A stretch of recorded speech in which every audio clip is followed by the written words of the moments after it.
अस्सलाम स्टूडेंट्स, जैसा कि मैंने लास्ट वीडियो में आपको बताया था कि नेक्स्ट वीडियो से हम पास्ट पेपर्स को डिस्कस करेंगे और पास्ट पेपर्स को सॉल्व करेंगे। तो आज के लेक्चर में हम 2022 का पास्ट पेपर उसका सेक्शन ए डिस्कस करेंगे। हमने पास्ट पेपर को सेक्शन वाइज डिवाइड कर दिया है। एक वीडियो में हम सेक्शन ए, फिर उसी ईयर का सेक्शन बी और सेक्शन सी सॉल्व करेंगे और डिस्कस करेंगे। अच्छा, एमसीक्यूज हैं क्योंकि सेक्शन ए में, और सेक्शन ए का पार्ट बहुत इंपॉर्टेंट है पेपर में। और 2022 में 33 एमसीक्यूज आए थे, तो इसी से अंदाजा होता है कि कितना इंपॉर्टेंट पार्ट है ये। और एमसीक्यूज में अक्सर ये करते हैं स्टूडेंट्स गलती बहुत बड़ी कि उसको निग्लेक्ट कर देते हैं। उनका सारा फोकस थ्योरी पे होता है या डेरिवेशन या न्यूमेरिकल्स पे होता है, लेकिन एमसीक्यूज का पार्ट बहुत इंपॉर्टेंट है। तो चलते हैं हम अपने आज के लेक्चर की तरफ।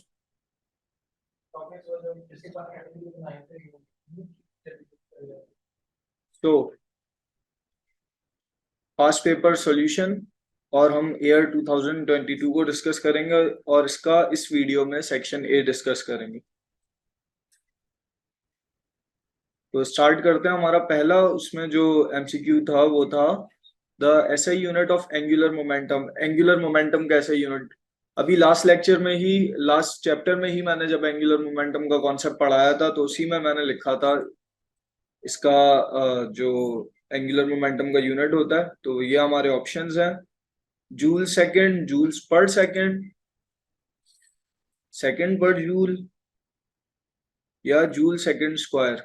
तो हमारा राइट ऑप्शन कौन सा है? हमारा राइट ऑप्शन है जूल सेकंड, क्योंकि एंगुलर मोमेंटम के फॉर्मूले से ही निकला है और इसका फॉर्मूला जैसे होता है उसी हिसाब से इसका जूल्स सेकंड, क्योंकि फॉर्मूले में मल्टीप्लिकेशन हो रही होती है तो यहाँ पे भी मल्टीप्लिकेशन डिवीजन में नहीं जाएंगे।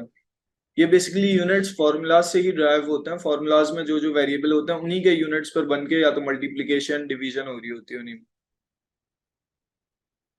दूसरा देखते हैं, if the velocity of a body is doubled, एक बॉडी की वेलोसिटी अगर डबल होती है, and the mass is reduce to one fourth, और उसका मास जो है वो वन फोर्थ रिड्यूस्ड हो जाता है, तो the kinetic energy will be, उसकी काइनेटिक एनर्जी क्या होगी? तो इसको करने का सिंपल तरीका, इस तरह के जब भी क्वेश्चन आए कि इसका डबल होता है मास और इसका वन फोर्थ हो जाता है, तो उसको करने का सबसे अच्छा और आसान तरीका है कि इसका फॉर्मूला लिखा जाए, और जैसे मैं बता रहा हूँ उसको बिल्कुल इसी तरह इस क्वेश्चन के एंड में सॉल्व करके भी दिखाया जाएगा। तो इसके ऑप्शंस हमारे पास: डबल्ड, काइनेटिक एनर्जी भी डबल होगी; अनचेंज्ड, उसमें कोई चेंज नहीं आएगा; हाफ, हाफ हो जाएगी; या फिर फोर फोल्ड, मतलब फोर टाइम्स हो जाएगी। तो इसमें कौन सा ऑप्शन सही है? इसमें हमारा ऑप्शन जो सही है वो है अनचेंज्ड। अनचेंज्ड कैसे सही है इसको देखते हैं। ओके, सो काइनेटिक एनर्जी का हमने फॉर्मूला लिखा, हाफ एम वी स्क्वायर। और यहाँ हमने ये क्या काम किया, ये देखें, जहां कौन जब भी हम इस तरह कर रहे होंगे कि ये चीज हाफ हुई, ये चीज वन फोर्थ हुई, तो हम उनका बेसिकली रिलेशंस चेक कर रहे होते हैं कि उनका डायरेक्ट रिलेशन है या इनवर्स रिलेशन है। तो आप यहाँ देखें, जब ये दोनों चीजें न्यूमरेटर में लिखी हुई हैं, मतलब कोई चीज अपॉन में नहीं लिखी हुई, तो इसका मतलब है कि मास और वेलोसिटी का के ई से डायरेक्ट रिलेशन है। डायरेक्ट रिलेशन में होता क्या है कि एक चीज बढ़ेगी तो दूसरी चीज भी बढ़ेगी, और एक चीज कम होगी तो दूसरी चीज भी कम होगी। तो हमें सिंपली करना ये है इस क्वेश्चन में, ये हाफ तो क्योंकि 1/2 कांस्टेंट था, इसको बिल्कुल हटा दिया हमने, नेग्लेक्ट कर दिया। और फिर एम, ये एम है, इसकी जगह हम देखेंगे मैथ्स को कितना बोला, वन फोर्थ, मतलब 1/4 कर दिया मैथ्स को। और वेलोसिटी हमें बोली गई थी कि डबल हुई है, तो हमने डबल मतलब टू लिख दिया वेलोसिटी की जगह। और इसका स्क्वायर जैसे लगा हुआ है वैसे ही लगा रहेगा, मैथ्स के ऊपर कुछ नहीं लगा हुआ था तो हमने भी कुछ नहीं लगाया। अब इसको अगर हम सॉल्व करेंगे तो ये किस तरह सॉल्व होगा? ये तो 1/4 ही रहा और ये स्क्वायर होके 4 हो गया। देखें आप, इस 4 से ये 4 कैंसिल, तो इसका आंसर आया हमारा 1। तो जब 1 आंसर आ गया इसका मतलब है इसमें कोई चेंज नहीं आएगा, क्योंकि 1 से कोई भी चीज मल्टीप्लाई होती है तो उसमें कोई चेंज नहीं आएगा। इस तरह इसका आंसर अनचेंज रहा। अगर यहाँ 2 आता तो इसका मतलब था डबल्ड, अगर 3 आता तो ट्रिपल्ड, अगर 4 आता तो फोर फोल्ड। इस तरह से होता है ये न्यूमेरिकल्स। आगे चलता।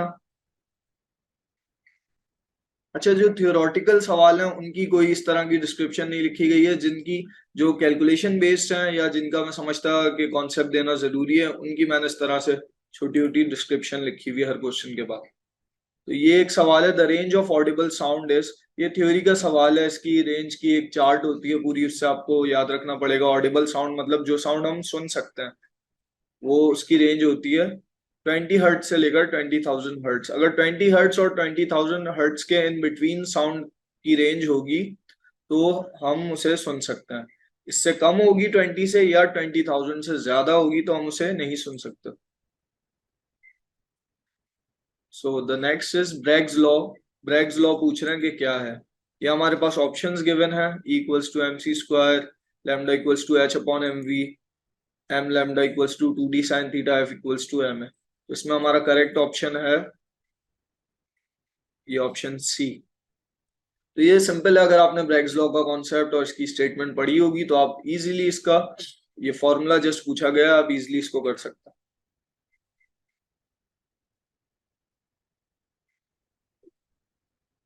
ओके हमारा नेक्स्ट है, if A B equals to zero, A या बी जीरो के बराबर है और ए क्रॉस बी भी जीरो के बराबर हो रहा है, then vector B is, vector B किसके बराबर होगा। ये जब हम वेक्टर का चैप्टर कर रहे थे तब मैंने ये कॉन्सेप्ट बताया भी था कि क्रॉस प्रोडक्ट जब जीरो के बराबर हो रहा है और ए भी जीरो के बराबर है तो ऑब्वियस सी बात है कि बी भी जीरो वेक्टर ही होगा।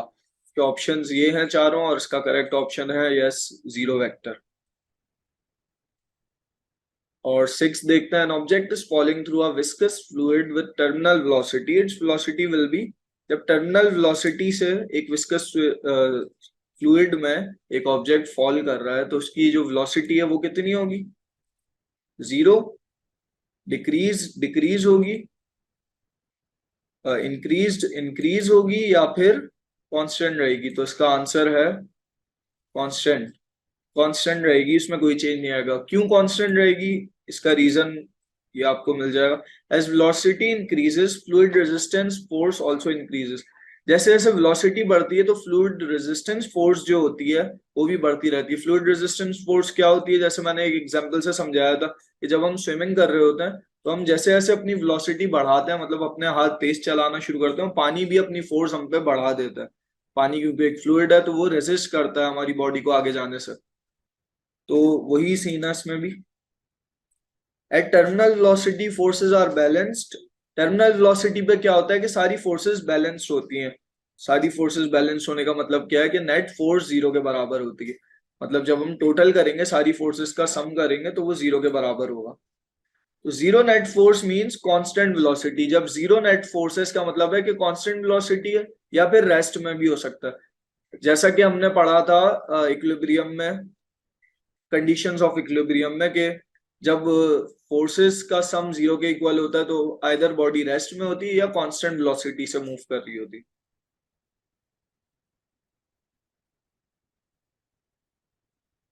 ओके नेक्स्ट देखते हैं, the angle between centripetal and tangential acceleration in circular motion is, इसको करने के लिए आपको सेंट्रीपिटल एक्सेलरेशन और टेंजेंशियल एक्सेलरेशन का कॉन्सेप्ट पता होना चाहिए, आप इजीली कर सकते हैं। इसमें एंगल पूछा गया है 180 डिग्री, 90 डिग्री, 0 डिग्री या 45 डिग्री, क्या एंगल होता है। इसका आंसर है 90 डिग्री। 90 डिग्री क्यों है, क्योंकि in circular motion, circular motion में क्या होता है, the centripetal acceleration is the acceleration acting towards the centre of the circle. Centripetal acceleration towards the centre of circle act कर रही होती है, और टेंजेंशियल एक्सेलरेशन क्या कर रही होती है, acting tangentially to the circle. Tangentially का मतलब है कि सर्किल के किसी भी पॉइंट पर, किसी भी सरफेस के पॉइंट पर टच करते हुए जा रही होती है, टेंजेंशियल होती है उसमें। तो इन दोनों का जो आपस में एंगल बनता है, ये दोनों आपस में परपेंडिकुलर होते हैं, तो परपेंडिकुलर का मतलब है कि 90 डिग्री का एंगल बनता है। तो यहाँ पे करेक्ट आंसर है 90 degree.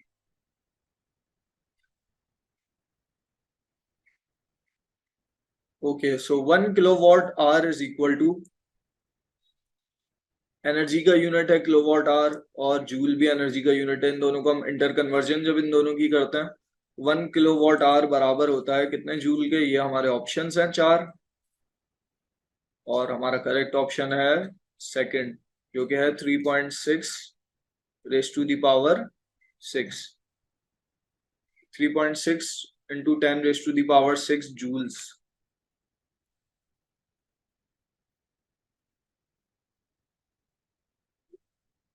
The weight of a man is 600 Newton at the earth. His weight on the moon, where gm मतलब gravitational acceleration on moon is g upon 6, मतलब 6 से डिवाइड हुई है, जो अर्थ पे ग्रेविटेशनल एक्सेलरेशन है उससे 6 टाइम्स कम है, विल बी कितनी होगी जब डिवाइडेड बाय 6 है।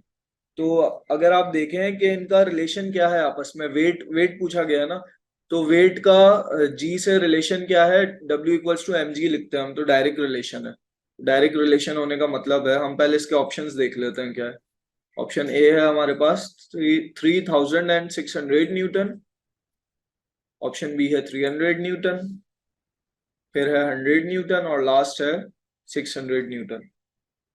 तो इसका आंसर होगा हमारा 100 न्यूटन। क्यों होगा 100 न्यूटन? क्योंकि W equals to M G direct relation है, तो जब G डिवाइडेड बाय 6 हो रहा है तो सिमिलरली W भी डिवाइडेड बाय 6 होगा। तो जब 600 को हमने 6 से डिवाइड किया तो हमारा आंसर आया 100। Okay, so 10th is the dot product of force and velocity. Force और वेलोसिटी का डॉट प्रोडक्ट किसके बराबर होता है? वर्क, पावर, मोमेंटम या फिर एनर्जी। वर्क का हमें पता है F/d होता है, पावर का होता है फोर्स इंटू वेलोसिटी। तो ये हमारा राइट आंसर है, power equals to force into velocity.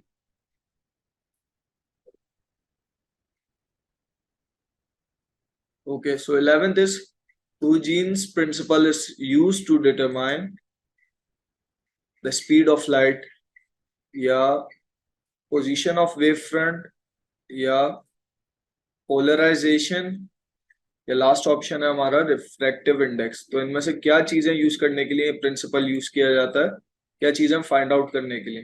Position of wave front, wave front की जो पोजीशन होती है उसको फाइंड आउट करने के लिए यूज किया जाता है। अच्छा, नेक्स्ट है हमारा, if f equals to 3i और d इक्वल्स टू f और d की वैल्यूज दी हुई है in the form of vector, then work done will be, work done किसके बराबर होगा? बहुत सिंपल है, इतना सिंपल क्वेश्चन है ये कि इसको आपको सॉल्व करने की भी जरूरत नहीं है। कैसे नहीं है अभी मैं आपको बताता हूँ। ये हमारे ऑप्शंस है और हमारा करेक्ट ऑप्शन है 0। क्यों 0 है हमारा करेक्ट ऑप्शन? क्योंकि जब इनको हम f इंटू डी करेंगे तो i डॉट जे हो जाएगा, और i डॉट जे हमें पता है जब डिफरेंट यूनिट वेक्टर्स को हम आपस में डॉट प्रोडक्ट करते हैं तो वो 0 के बराबर होता है। जब ये 0 के बराबर हो गया तो पूरा हमारा जो सम है वो 0 के बराबर हो जाएगा, कुछ इस तरह।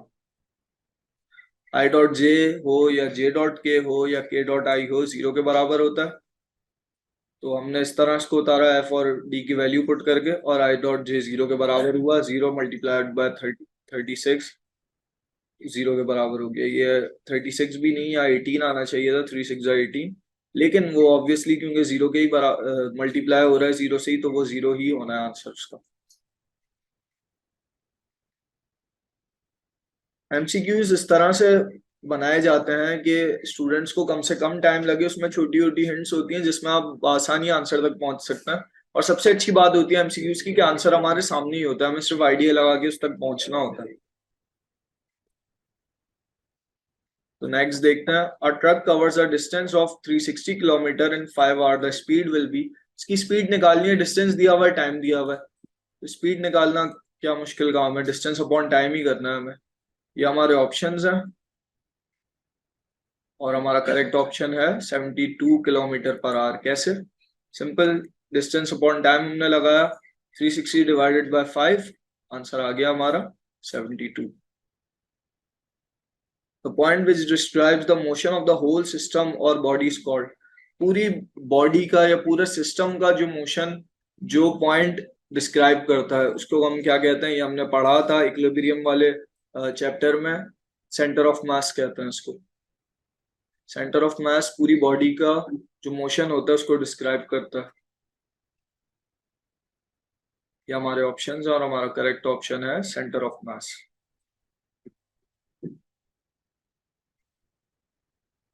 Wave front near the point source is, wave front point source के पास। पॉइंट सोर्स का मतलब है जहां से वेव जनरेट होना स्टार्ट हो रही, उसके पास क्या होता है, मतलब उसका शेप पूछ रहे हैं इसमें। प्लेन होता है, स्फेरिकल होता है, स्फेरिकल शेप होता है उसका, कॉनिकल होता है या फिर साइलेंड्रिकल होता है? क्या शेप होता है उसका? उसका आंसर है स्फेरिकल। कैसे स्फेरिकल होता है, आपको एक पिक्चर से समझाने की कोशिश करता हूँ। ये हमारे पास एक पिक्चर है। यहाँ आप अगर देखें तो हमारा पॉइंट सोर्स क्या है? ये जो बिल्कुल सेंटर पॉइंट है, ये हमारा पॉइंट सोर्स है जहां से सारी वेव जनरेट हो रही है। तो आप देखें पॉइंट सोर्स के पास वेव फ्रंट क्या है? स्फेरिकल है। सारी वेव्स आपस में स्फेरिकल है। The first Muslim scientist who invented intravenous injection. पहले मुस्लिम साइंटिस्ट जिन्होंने इंट्रावेनस इंजेक्शन इन्वेंट किया था, उनका नाम था अल बैरूनी, इब्न अल हैशम, याकूब अल किंदी या इब्न सीना। तो इसका करेक्ट आंसर है इब्न अल हैशम। थ्योरेटिकल सवाल हैं ये, इनको आपको याद ही करना पड़ेंगे।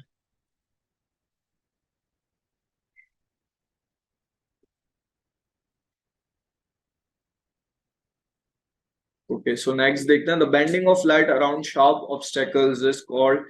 जो जब लाइट शार्प ऑब्स्टेकल से टकराती है तो बैंड जब हो जाती है, एक फेनोमेना होता है, एक प्रोसेस होता है कि जब भी शार्प ऑब्जेक्ट से टकराती है लाइट तो बैंड हो जाती है। तो उस प्रोसेस को हम क्या कहते हैं? उसको कहते हैं इंटरफेरेंस, पोलराइजेशन, रिफ्रैक्शन या फिर डिफ्रैक्शन। तो इसका करेक्ट आंसर है डिफ्रैक्शन। हम डिफ्रैक्शन कहते हैं इसको। जैसे ये एक एग्जांपल दी हुई है, सीडी है ये हमारे पास, सीडी प्लेयर जैसे डीवीडी होता है ऐसी सीडी। तो ये क्योंकि बहुत शार्प होती है और बहुत थिन होती है, तो इससे इस पे जब लाइट आप इस तरह से मारें तो इस तरह बैंड होने लगती है लाइट। तो ये डिफ्रैक्शन की एक एग्जांपल है। नेक्स्ट है हमारे पास आई इंटू के क्रॉस जे। ये सारे यूनिट वेक्टर्स हैं आई के जे। तो ये किसके इक्वल होता है?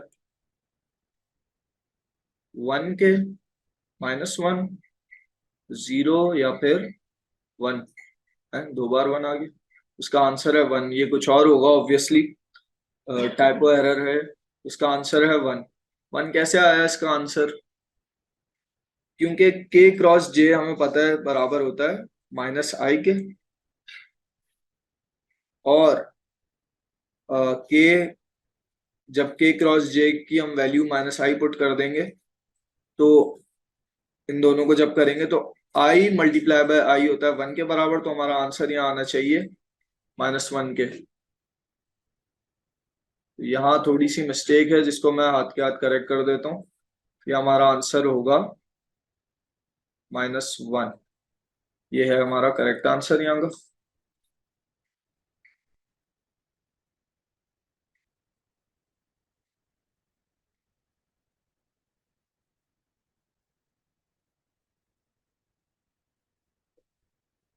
तो नेक्स्ट पे चलता है।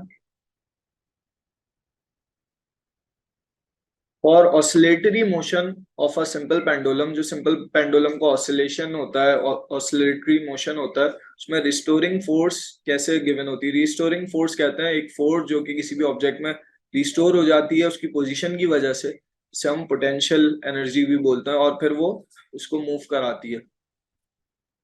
तो ये होती है एम जी साइन थीटा से, M G cos theta, M G tan theta या एम जी से। इसका करेक्ट आंसर है M G sine theta. Dimension of ratio between angular momentum and linear momentum is. इसको मालूम करने के लिए, रेशियो क्योंकि अपॉन होता है तो इसको मालूम करने के लिए आपको दोनों का इंडिविजुअल डायमेंशन पता होना चाहिए, एंगुलर मोमेंटम का भी और लीनियर मोमेंटम का भी। तो एंगुलर मोमेंटम और लीनियर मोमेंटम के डायमेंशन का रेशियो क्या होता है हम देखते हैं। L inverse M L, L या फिर एल स्क्वायर इनवर्स। इसका आंसर है करेक्ट एल। कैसे है?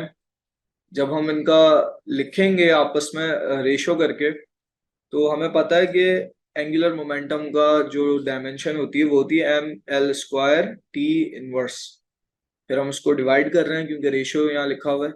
एम एल टी इनवर्स है लीनियर मोमेंटम की। सो ये हमारी डायमेंशंस हो गई इसकी, इसका रेशियो हम ले रहे हैं। तो आप देखें ये m से ये m कैंसिल, क्योंकि हम रेशियोज जब ले रहे हैं तो सेम जो जो भी वेरिएबल्स होंगे और सेम पावर के साथ होंगे तो वो आपस में कैंसिल हो जाएंगे। तो ये m से ये m कैंसिल हो गया। सिमिलरली टी इनवर्स से ये टी इनवर्स कैंसिल हो गया। और इसके अलावा हमारे पास क्या बचा, एल स्क्वायर और नीचे एल बचा, तो एल से इसका स्क्वायर कैंसिल हो गया, हमारे पास सिर्फ एक बचा डायमेंशन जो कि है एल, तो इसका आंसर हो गया हमारा एल। नेक्स्ट देखते हैं, इसमें बोल रहे हैं if M O and M E compound microscope के मैग्नीफाइंग पावर्स हैं, एक ऑब्जेक्टिव, क्योंकि हमें पता है कंपाउंड माइक्रोस्कोप में दो लेंसेज होते हैं, एक ऑब्जेक्टिव और एक आई पीस, तो एमओ ऑब्जेक्टिव पीस का वो है मैग्नीफाइंग, और magnifying power of eyepiece है एम ई। तो टोटल मैग्निफिकेशन किसके बराबर होगी, इसकी टोटल मैग्निफिकेशन बराबर होगी, हम ऑप्शंस देख लेते हैं, MO multiply by M E minus M O plus M E, या फिर इन दोनों को डिवाइड करके निकलेगी। तो इसका करेक्ट आंसर है कि इन दोनों को मल्टीप्लाई करके टोटल मैग्निफिकेशन निकलेगी। उसके बाद a body pushes a toy car on a horizontal floor with a force of 10 newton up to displacement of 2 metre, then work done by the gravity on the car is, इसमें हमें देखें force दी हुई है 10 Newton और displacement दिया हुआ है 2 metre. तो हमारे ऑप्शंस हैं हमारे पास, वैसे W equals to F D होता है, बहुत सिंपल है ये, फोर्स इंटू डिस्प्लेसमेंट जब होगा 2 इंटू 10 तो हमारा आंसर आ जाएगा 20। तो ये हमारे ऑप्शंस हैं और हमारा करेक्ट आंसर है 20। और ये कैसे निकला, जैसे मैंने आपको वर्बली बताया, सॉल्व करके भी यहाँ दिखाया हुआ है आपकी आसानी के लिए।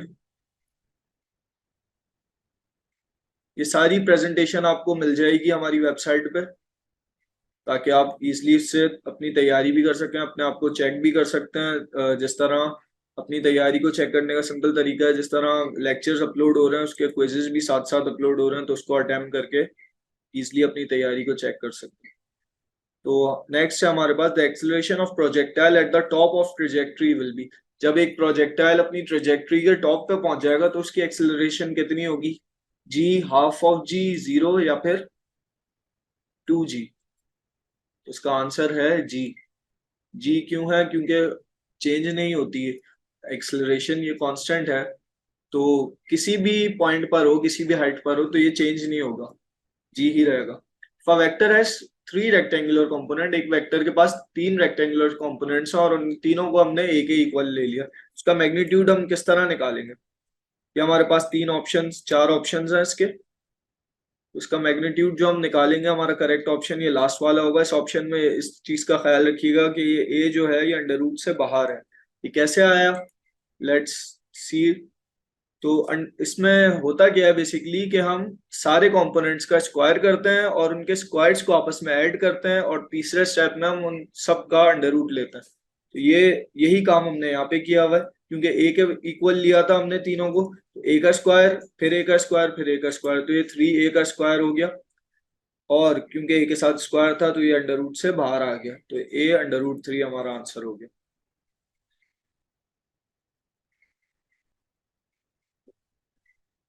ओके, सो नेक्स्ट में कह रहा है in a spectrometer parallel beam of light is obtained by, spectrometer में पैरेलल बीम ऑफ लाइट कैसे मिलती है। स्पेक्ट्रोमीटर बेसिकली एक डिवाइस है जो कि हमें पैरेलल बीम ऑफ लाइट देती है। तो बीम स्प्लिटर लगा होता है जिससे मिलती है, कॉलीमेटर लगा होता है, या फिर प्रिज्म, या डिफ्रैक्शन ग्रेटिंग की वजह से मिलती है। तो इसका करेक्ट आंसर है कॉलीमेटर। कॉलीमेटर एक पार्ट है स्पेक्ट्रोमीटर का जिसकी वजह से हमें पैरेलल बीम ऑफ लाइट्स मिलती हैं। इस तरह पैरेलल बीम्स कैसे मिलती हैं, ये जो डाइवर्जिंग बीम्स हैं इनको एक जगह जब इससे पास होती हैं तो ये सारी पैरेलल हो जाती हैं, बिल्कुल इस तरह जैसे इस पिक्चर में दिखाया गया। सो नेक्स्ट है हमारा, it is not a vector quantity. Simple, जिस क्वांटिटी में डायरेक्शन का कोई अमल दखल नहीं है वो हमारी वेक्टर क्वांटिटी नहीं है। फोर्स में डायरेक्शन का फैक्टर होता है, इसके अलावा टॉर्क में भी डायरेक्शन होती है, फ्रीक्वेंसी में नहीं होती डायरेक्शन, और वेट में भी होती है। तो हमारा करेक्ट आंसर है फ्रीक्वेंसी। सो नेक्स्ट देखते हैं, a ball is dropped from a height of 100 meter, its acceleration at half of its height will be, जैसे अभी पीछे भी न्यूमेरिकल आया था इसी तरह का जिसमें जी का पूछ रहे थे, इसमें भी हाइट का जिक्र है। तो कह रहे हैं कि हाफ ऑफ हाइट पे जी की वैल्यू कितनी होगी। जी क्योंकि कांस्टेंट है तो उसकी वैल्यू किसी भी हाइट पे चेंज नहीं होगी, तो इसकी वैल्यू 9.8 मीटर पर सेकंड ही रहनी है। यहाँ इसकी शॉर्ट डिस्क्रिप्शन भी लिखी हुई है कि the acceleration due to gravity is constant near the surface of earth, earth के सरफेस के करीब acceleration due to gravity is always constant and is always equal to 9.8 meter per second square regardless of the height or velocity of object. regardless मतलब ये matter नहीं करता कि उसकी height कितनी है ऑब्जेक्ट की या उसकी वेलोसिटी कितनी है. If elevator moves upward with the acceleration a, एक elevator upwards move कर रही है a acceleration के साथ, the apparent weight of a body of mass m in elevator will be, तो जो वेट है एक बॉडी का जो कि एक एलिवेटर में है या लिफ्ट में है, उसका वेट किसके इक्वल होगा.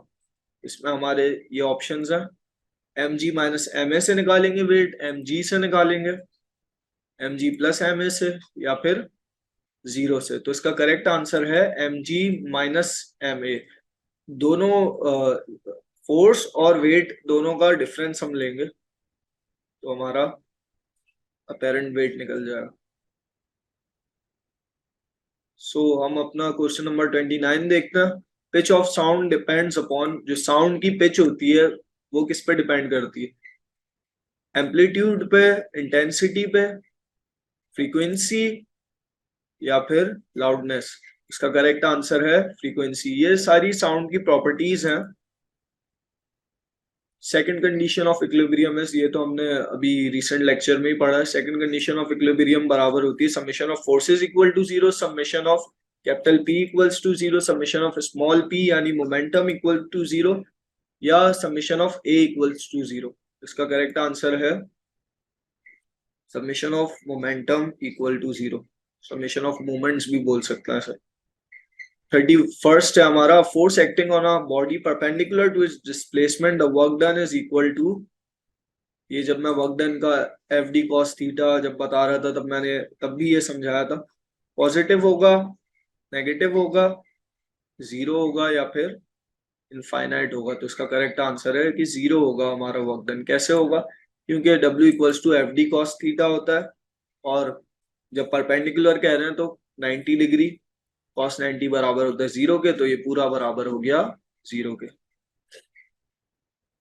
ज्यादातर ये जो हमें लगता है कि कैलकुलेशन वाले हैं वो बेसिकली कैलकुलेशन वाले होते नहीं है. अगर आपको यहाँ सिंपल पता हो कि वर्क डन के फॉर्मूले में कॉस का फंक्शन लगता है और परपेंडिकुलर तो cos 90 0 के बराबर होता है, तो आप ये सब काम नहीं करेंगे, आप डायरेक्ट 0 पे टिक करेंगे. और हार्डली 1 मिनट होता है एक एमसीक्यूज को अटेम्प्ट करने के लिए. तो जो बनाते हैं एग्जामिनर्स वो यही इसी स्ट्रेटेजी के साथ बनाते हैं कि इस तरह से बनाया जाए कि बच्चे 1 मिनट के अंदर सॉल्व कर सकें. Distance between two consecutive nodes in a standing wave is, दो कॉन्जिक्यूटिव जो नोड्स होते हैं उनका डिस्टेंस निकालते हैं हम वेव में लैम्डा अपॉन 2 से. लैम्डा वेवलेंथ को कहता है, तो लैम्डा अपॉन 2 से हम निकालते हैं इसका distance. The distance between two consecutive nodes is half the wavelength of the standing wave. जितना wavelength होगा उसका हाफ लेकर हम डिस्टेंस निकाल लेते. अच्छा, लास्ट है हमारा the number of significant figures in. ये एक नंबर दिया हुआ है, पूछ रहे हैं इसमें कितने सिग्निफिकेंट फिगर्स हैं. तो ये नंबर है 2.035. इसमें अगर आप काउंट करें तो 1 और ये बीच में 0 आ रहा है, 0 बिटवीन नॉन जीरोज, ये हमने रूल्स ऑफ सिग्निफिकेंट फिगर्स में भी पढ़ा था. 2, 3 एंड 4. इसका आंसर होना चाहिए 4. Let's see. और हमारा करेक्ट आंसर है यस 4. कैसे, the number of significant figures in this is 4. कैसे, यहाँ 2 भी सिग्निफिकेंट है, 0 भी, और 3 भी, और ये लास्ट 5 भी, ये चारों सिग्निफिकेंट है. एमसीक्यूज बहुत इंपॉर्टेंट है, ना सिर्फ फिजिक्स के लिए बल्कि सारे सब्जेक्ट्स के लिए, तो इनकी तैयारी करना बहुत इंपॉर्टेंट है. तो नेक्स्ट लेक्चर में हम इसी एयर का सेक्शन बी डिस्कस करेंगे.